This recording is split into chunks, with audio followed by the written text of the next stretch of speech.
tolongin aja, ada channelnya Kang Deddy Mulyadi yang dia ada pertemuan bersama Kementerian PUPR. Di situ kan udah disebutin Bapak. Jadi bikin gemes, kalah sama gue sama mama. Udah disebutin di situ.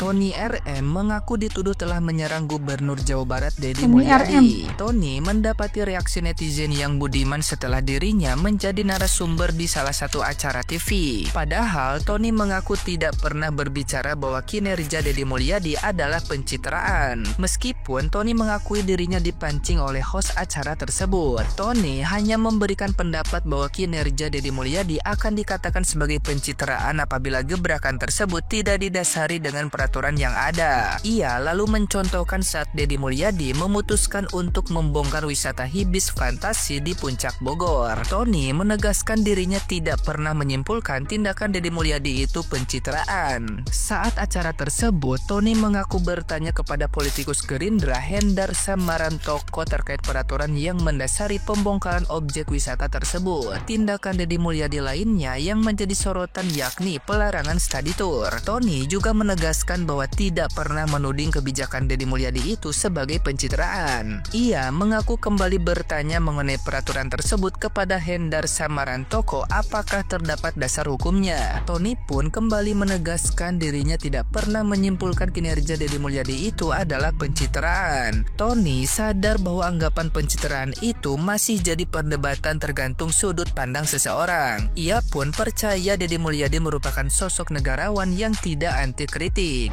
Tony yakin Deddy Mulyadi siap menerima masukan-masukan untuk kebaikan warga Jawa Barat. Ia juga mendukung Deddy Mulyadi untuk menindak ASN atau penyelenggara negara yang melakukan dugaan tindak pidana korupsi. Nah, gimana nih menurut netizen yang terhormat? Silahkan berkomentar ya. Jadi siapapun orang yang menghina Kang Deddy Mulyadi, kebijakannya, programnya, itu habis bos sama netizen. Bukan sama netizen dari Jawa Barat aja, bukan. Ini seluruh Indonesia loh. Menurut saya terakhir lihat Bang Hotman Paris pengacara itu, dia bilang udahlah, siapa tuh namanya Mas Deddy Mulyadi udahlah pencitraannya udah sekarang kan udah terpilih katanya. Maksudnya stop, maksudnya jangan bikin konten, jangan segala sesuatu bikin konten segala macem. Gini Bang Hotman Paris, lihat komentar-komentarnya. Bang Hotman Paris malah diserang kan. Malah diserang bukan sama orang Jawa Barat tuh, tapi sama netizen seluruh Indonesia loh. Ini luar biasa nih Kang Deddy Mulyadi ya. Ini jangan Bang Hotman Paris jangan terlalu berlebihan loh. Ngerti Kang Deddy Mulyadi habis loh. Kang Deddy Mulyadi itu udah punyanya masyarakat Indonesia loh, bukan cuma punya masyarakat Jawa Barat, bukan. Ini bukan tentang siapa yang hanya menikmati kebijakan Kang Deddy Mulyadi, bukan. Tapi ini gaya kepemimpinan yang memang didambakan seluruh rakyat Indonesia, Kang Deddy Mulyadi. Ya, bukan berarti memang Kang Deddy Mulyadi itu konten kesana kemari itu pencitraan, bukan. Memang beliau karena terahnya itu asalnya dari rakyat biasa. Dia itu mencium banget bau keringat masyarakat. Jadi kebijakannya itu ya rakyat banget. Terus juga pengalaman beliau sebagai seorang pemimpin itu, sebagai seorang leader itu kan tidak dipertanyakan lagi kan. Mantep nih Kang Deddy Mulyadi. Oke. Saran buat yang lain kalau mau kritik Kang Deddy Mulyadi, kritik aja, cuma jangan terlalu berlebihan. Habis tuh bos, kritik orang baik. Habis deh bos. Ya kalau semua perubahan harus tunggu aturan dulu, mungkin sampai kiamat pun tak akan ada pemimpin yang benar-benar berani bertindak. Perdebatan soal tindakan Kang Deddy Mulyadi yang dinilai tak berbasis aturan, menurut pendapat Pak Tony, saya paham sekali di mana pendapatnya menunjukkan dua cara berpikir. Pertama, paradigma legalistik yang melihat hukum sebagai teks mati. Kedua, paradigma praksis yang melihat hukum sebagai sarana perubahan sosial. Dalam kajian hukum ini disebut legal positivism, PS legal realism. Tetapi saya kira Kang Deddy tidak sedang menabrak hukum, tapi membaca ruang interpretasi dari Undang-Undang Nomor 23 Tahun 2014, di mana gubernur punya hak melakukan evaluasi terhadap kinerja kepala daerah. Solusinya kita butuh pemimpin yang bukan hanya butuh prosedur, tapi juga mampu membaca nurani publik. Karena masyarakat tak hanya ingin mendengar kata sesuai aturan, tapi juga melihat apa dampaknya. Nah, menurut Anda, apakah pemimpin harus tunggu aturan untuk bertindak atau justru keberanian melampaui teks? Itulah esensi kepemimpinan. Tulis pendapat kalian di kolom komentar. Kita bedah bersama secara sehat dan cerdas. Kang Deddy Mulyadi selama ini hanya pencitraan. Bagus sekali mulutmu ya, Pak Eko Kun tadi. Good job. Masuk Pak Eko. Agak lain emang kulit Pak Eko Kun tadi nih ya. Pegiat sosmed. Ada gubernur bagus kayak Kang Deddy Mulyadi. Ya, yang semuanya transparan, gebrakannya luar biasa. Seluruh aktivitasnya menjadi gubernur dituangkan, disajikan dalam semua sosial medianya. Bahkan bukan hanya aktivitas dia menjadi gubernur. Aktivitas pribadinya sama anaknya. Ya, semuanya ada di sosmednya. Itu dibilang pencitraan. Aduh ya. Padahal nanti kalau andaikan ada gubernur atau pejabat tidak punya sosmed, senyap-senyap, diam-diam dibilang tidak transparan, tidak kerja. Salah semua sama si Pak Eko Kun tadi nih ya. Yang hanya kalau yang hebat ya. Dan video-video aktivitasnya yang diposting sama Kang Deddy Mulyadi di seluruh sosial medianya itu bagus banget. Jadi masyarakat tahu dia kerja gitu loh ya. Dan itu adalah bentuk laporan pertanggungjawaban kepada rakyatnya, terutama rakyat Jawa Barat yang memilihnya. Jadi menurut Pak Eko Kun tadi ini gubernur yang bagus tuh yang seperti apa?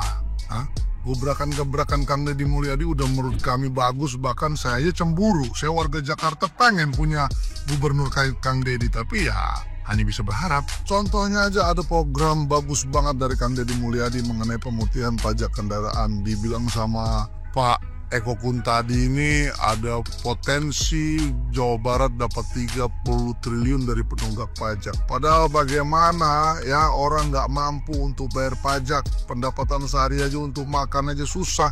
Gimana deh cara bayar pajak coba? 30 triliun itu hanya angka, ya hanya angan-angan. Jadi semua itu dimudahkan sama Kang Deddy. Ya masyarakat kurang mampu bisa bayar pajak dan juga masyarakat semua happy, sekaligus apa pemerintah dapat pendapatan. Jadi semuanya sudah bagus ya, tapi itu pun dikritik sama siapa? Pak Eko Kun tadi. Udah gini aja lah, kau aja lah jadi gubernur, gimana? Baru kami lihat sempurna nggak, kan? Ya juga Pak. Warga, emang dunia itu penuh cerita ya. Masih greget gue sama si bapak pakar hukum yang ikut debat di televisi nasional tuh. Kelihatan banget dia mah cuma ngambil job doang sebagai narasumber, tapi isinya apa yang dia sampaikan itu kosong semua, kelihatan nggak pernah mengikuti. Nih ya, dia kan yang permasalahannya itu aturan-aturannya gitu loh, peraturannya. Makanya akhirnya bilang katanya bahwa Gubernur Jawa Barat ini pencitraan. Kalau mau soal aturan-aturan Pak, kalau Bapak mau riset, mau teliti juga dan mengikuti, udah tahu itu semua udah tersedia, ada semua di channel-channelnya Bapak Aing, kayak akun TikTok, akun YouTube-nya, ada semua. Yang penting kita cermat teliti melihat semua akun-akunnya itu yang disampaikan sama Bapak Aing. Dan yang paling penting mah riset. Sebelum jadi narasumber tuh riset dulu. Masa kalah sama gue emak-emak yang kalau mau menanggapi sesuatu yang mau gue tanggapi itu gue riset-riset dulu nih. Research, cari tahu dulu. Nih ya, kan yang diteriak-teriakin itu masalah pembongkaran hibis sama pembongkaran bangunan liar di Kali Bekasi. Katanya harusnya ada aturannya, prosedurnya, persiapan yang matang. Tapi ini kan nggak ada peraturannya, kata main bongkar-bongkar aja. Nih ya, Bapak pengacara, Bapak pakar hukum, kalau mau tahu aturan-aturannya, Bapak coba tongkrongin tuh videonya Bapak Aing yang di TikTok yang judulnya bongkar, yang melanggar harus ditindak.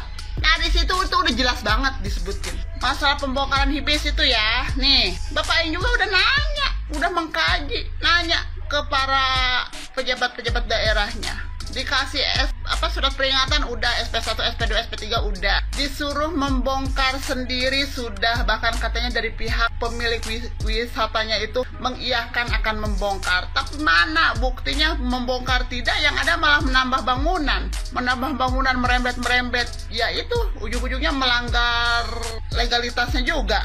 Makanya akhirnya diambillah tindakan. Karena kembali lagi gubernur memiliki kewenangan loh. Kalau kira-kiranya prosedurnya sudah dilakukan tapi tidak ada tindakan dari si pemilik usaha. Itu ya. Dan banyak juga dari pemerintah daerah juga sudah menginfokan ke pengusaha tersebut, pengusaha wisata tersebut, kalau itu harus segera dibongkar. Nah itu udah jelas. Kalau belum jelas tongkrongin lagi, teliti, lihat, cermati. Kedua, yang masalah kasus pembongkaran di daerah Bantaran Kali Bekasi. Coba lagi tongkrongin lagi, ada channelnya Kang Deddy Mulyadi yang dia ada pertemuan bersama Kementerian PUPR. Di situ kan udah disebutin Bapak. Jadi bikin gemes, kalah sama gue mama.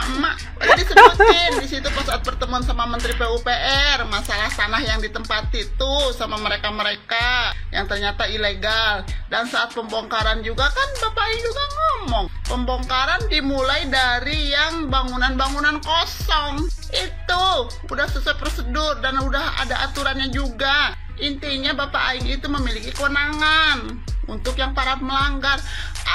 Ampun dah, gua bener-bener ketahuan banget deh Bapak Tibang datang ke situ bener-bener cuma buat ngambil job doang, biar kelihatan keren doang, biar nama Bapak naik lagi gitu. Semenjak kasus yang dulu viral udah nggak naik-naik, Bapak udah nggak seliweran lagi di TV gitu. Si Bapak kelihatan banget si Bapak bunyinya. Jadi gemes deh, gigit nih. Bye.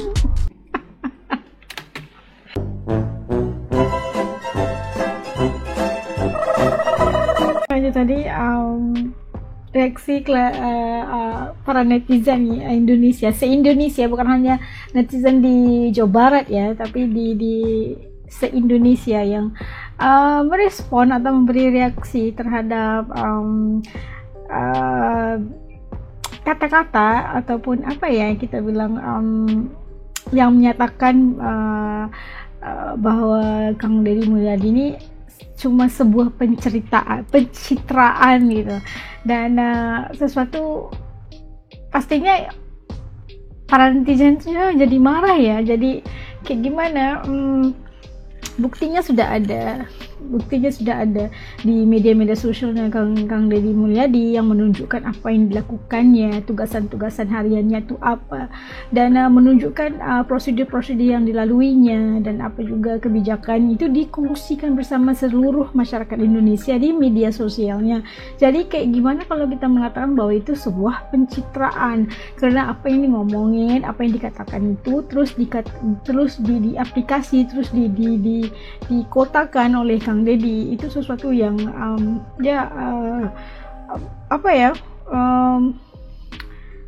sebuah sifat ataupun sikap seorang pemimpin yang setiap kata itu harus dikota, setiap yang dijanji pasti akan dituruti atau dimeterai gitu kan.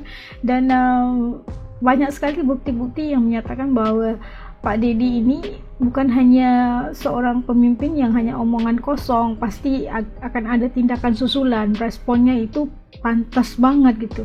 Kebijakan juga datang daripada Kang Deddy ini pasti sesuatu yang memberikan solusi di atas setiap permasalahan yang dihadapi. Contohnya keberanian Pak Deddy itu menggabrak pusat-pusat rekreasi ataupun kita panggil pusat wisata yang di Bogor, itu dikatakan sebagai sebuah pencitraan yang tidak mengikut prosedur, padahal udah begitu kan. Itu adalah keberanian yang tidak hanya menunggu hukum dan sebagainya, tapi yang dinyatakan oleh mereka yang menyatakan bahwa Kang Deddy ini hanya sebuah pencitraan itu banyak sekali. Tidak disokong oleh para netizen ya. Bukan yang respect suka sekali ialah se-Indonesia itu di belakang Pak Deddy, di belakang Kang Deddy gitu kan. Itu sesuatu yang melihat wah, seorang gubernur dari tempat lain mendapat dukungan luar biasa dari rakyat ataupun netizen daripada provinsi-provinsi yang lain di Indonesia. Pastinya itu yang memberikan satu kredit yang sangat besar untuk Kang Deddy. Disebabkan kejayaan Kang Deddy itu yang datang banyak sekali netizen-netizen yang tidak menyukai ataupun ada sebahagian yang tidak bersetuju dengan beliau dan menyatakan mereka itu sebagai sebuah pencitraan. Namun pencitraan itu tidak hanya menunjukkan bahwa Kang Deddy itu sebenarnya bekerja melalui, seperti ibu-ibu tadi menyatakan, buktinya udah ada di media-media sosial Kang Deddy. Tinggal cari researchnya aja. Jangan jadi kayak gimana ya, jangan marah-marah melulu tapi tidak mencari sumber ataupun membuat research tentang pembuktian dengan apa yang dinyatakan tadi. Itu untuk As respect banget.